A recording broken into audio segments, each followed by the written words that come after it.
Susday bang ôn tiếng Akhneaថ្ងៃនេះយើងនឹងមករៀនអំពីរបៀបកំងទឹក How to order the water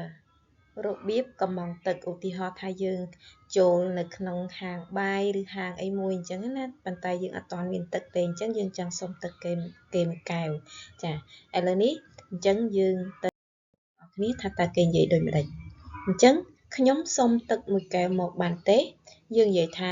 Can I get a glass of water please Can I get a glass of water please ខ្ញុំសូមទឹកមួយកែវមកបានទេអូខេអញ្ចឹងនៅពេលហ្នឹងអ្នករត់តុកឬក៏នៅក្នុងហាងហ្នឹងអ្នកធ្វើការនៅក្នុងហាងហ្នឹងគេយកទឹកមកឲ្យយើងហើយចាប៉ុន្តែនៅពេលដែលគេយកមក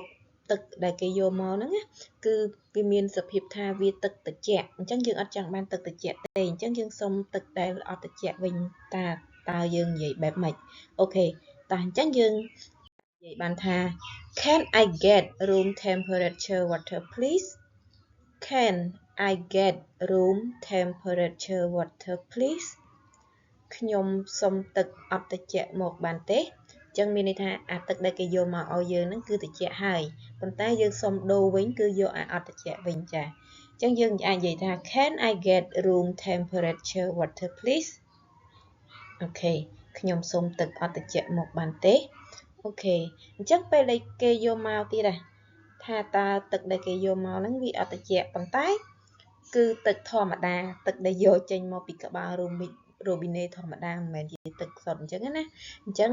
យើងចង់សុំយកអាទឹកសុទ្ធវិញទឹកដបណាទឹកសុទ្ធទឹកបរិសុទ្ធអញ្ចឹងយើងអាចនិយាយ clear មួយទៀតថា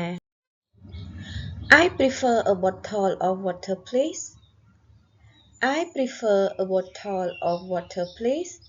ខ្ញុំចង់បានទឹកសុទ្ធយើងអាចនិយាយ clear នេះបានអូខេ I prefer a bottle of water please អូខេវីដេអូរបស់ខ្ញុំក៏ដល់ទីបញ្ចប់ហើយដែរហើយបងប្អូនទាំងអស់គ្នាចូលចិត្តនៅវីដេអូរបស់ខ្ញុំសូមបងប្អូនទាំងអស់គ្នាជួយចុច Subscribe Channel នេះខ្ញុំម្នាក់មួយដើម្បីទទួលបានវីដេអូថ្មីៗទៀតអរគុណ Thank you